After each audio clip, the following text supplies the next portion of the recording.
Trump के tariff के असर से भारतीय शेयर बाजारों में कल से यानी कि 28 अगस्त को लगातार दूसरे दिन भी गिरावट देखने को मिली और कारोबार के अंत में सेंसेक्स 705.97 अंक लुढ़क कर 80,080.57 के स्तर पर बंद हुआ। तो वहीं निफ्टी 211.15 अंक का गोता लगाकर 24,500.90 के स्तर पर आ गया। पिछले 2 दिनों में सेंसेक्स 1500 अंकों से ज्यादा टूट चुका है। सबसे बड़ी बात यहां पर यह कि कल निवेशकों के 4.25 लाख करोड़ रुपए डूब गए और इस बीच कुल मार्केट कैपिटलाइजेशन 28 अगस्त को घटकर 445.20 लाख करोड़ रुपए पर आ गया, जो इसके पिछले कारोबारी दिन यानी कि मंगलवार 26 अगस्त को 449.45 लाख करोड़ रुपए पर रहा था। इस तरह बीएसई में लिस्टेड कंपनियों का मार्केट कैप गुरुवार को करीब 4.25 लाख करोड़ रुपए घटा है। आलम यहां पर यह रहा कि बीएसई सेंसेक्स के 30 में से सिर्फ 7 शेयर ही हरे निशान के यानी कि बढ़त के साथ बंद हुए हैं। Titan, Larsen turbo, Maruti Suzuki, axis bank, Reliance industries इसमें शामिल है। सेंसेक्स के बाकी 23 शेयर धड़ाम हो गए हैं, जिनमें HCL, Tech, Infosys, Power Grid और टीसीएस, एचडीएफसी बैंक के शेयर सबसे ज्यादा लुढ़के हैं, यानी कि सबसे ज्यादा गिरावट इसमें देखने को मिली है। तो भारतीय शेयर बाजार में लगातार ये उतार चढ़ाव का सिलसिला देखने को मिल रहा है और अमेरिकी टैरिफ को लेकर कहा जा रहा है कि इसका असर है। अमेरिकी टैरिफ की वजह से लगातार भारतीय शेयर बाजार में ये उतार चढ़ाव की स्थिति बनी हुई नजर आ रही है। इस बीच हमारे साथ शेयर मार्केट एक्सपर्ट कशिश गुप्ता जी जुड़ी हैं। बहुत स्वागत है कशिश जी आपका। सबसे पहले कशिश जी मैं आपसे समझना चाहूंगा कि जिस तरीके से लगातार शेयर मार्केट में ये गिरावट देखने को मिल रही है, सबसे पहले जब अमेरिका की तरफ से नोटिफिकेशन जारी किया गया था टैरिफ को लेकर, तो उस वक्त भी शेयर मार्केट में गिरावट देखने को मिली और जब ये टैरिफ भारत पर लागू किया गया तो उसके बाद एक बड़ा बदलाव मार्केट में, एक बड़ी हलचल मार्केट में देखने को मिली।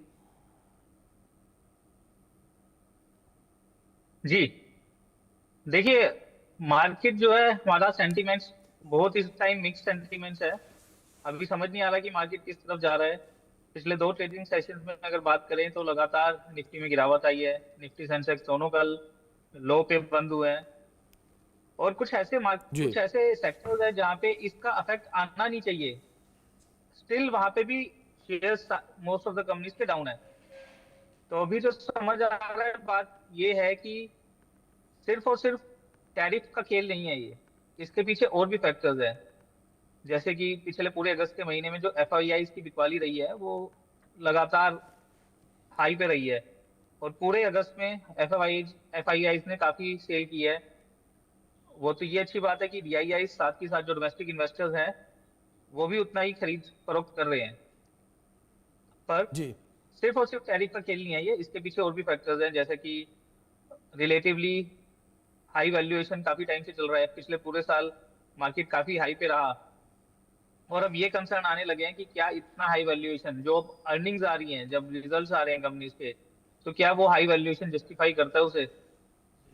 उसके जी साथ ही रिफॉर्म्स शायद गवर्नमेंट अब कर रही है। गवर्नमेंट को भी लगता है कि इसका इफेक्ट मार्केट पर ज्यादा ना रहे, इसलिए जीएसटी के कुछ रिफॉर्म्स की बात चल रही है। तो मिक्स सेंटीमेंट्स है मार्केट में। अभी जी गवर्नमेंट फैक्टर्स भी, सारे फैक्टर्स को कंसीडर करके अपने इनिशिएटिव्स भी ले रही है। अभी जी जैसे हमारे प्रधानमंत्री जी जापान के दौरे पे गए हैं, उसके बाद चाइना जाएंगे। इतने सालों के बाद 7 साल में शायद पहला विजिट है चाइना में। चाइना में जाके विजिट करेंगे। रशिया के प्रेसिडेंट से भी बातचीत होगी। फिर ज्वाइंट समिट की बात चल रही है। तो सारे फैक्टर्स अभी इस टाइम पे चल रहे हैं। टैरिफ बड़े हैं, टैरिफ का थोड़ा बहुत असर भी है, बट टैरिफ से ज्यादा असर एक्सटर्नल फैक्टर्स का है, सेंटीमेंट्स का है। क्योंकि टैरिफ की वजह से इतना डाउनफॉल नहीं आना चाहिए। टैरिफ किन सेक्टर्स को अफेक्ट करेगा? टैरिफ अफेक्ट करेगा उन सेक्टर्स को जो टेक्सटाइल का सेक्टर है, जो हैंडलूम का सेक्टर है। पर फार्मा, आईटी, इन सेक्टर्स पे टैरिफ का असर नहीं होना चाहिए था, बट उन सेक्टर्स में भी डाउनफॉल है। तो जी यकीनन अभी मार्केट बियरिश मोड में ज्यादा दिख रहा है, पर अब देखने वाला होगा कि आज मार्केट कैसा रहेगा, क्या रहेगा। जनरली सितंबर का जो मंथ है वो, हिस्टोरिकली सितंबर का मंथ जो है मार्केट के लिए अच्छा रहा है। अभी डोमेस्टिक जो मार्केट है उसका सीजन अच्छा आने वाला है क्योंकि फेस्टिव सीजन आ रहा है। फेस्टिव सीजन के साथ साथ जीएसटी में जो रेट कट्स की बात चल रही है वो भी शायद इसको सेट ऑफ कर देगी। जी उसके अलावा जीएसटी में रेट कट की बात तो चल ही रही है, गवर्नमेंट ने साथ ही साथ एंटी प्रॉफिटरिंग कमेटी को भी थोड़ा चेता दिया है और कंपनीज को भी थोड़ा सा हिंट कर दिया है कि एंटी प्रॉफिटरिंग पे हम ध्यान देंगे। तो उम्मीद जी है कि आने वाले समय में मार्केट वापस रिकवर करेगा और ये जो डाउनफॉल कल हुआ या पिछले दो सेशंस में जो डाउनफॉल हुआ है वो ज्यादा लंबे समय तक नहीं चलेगा।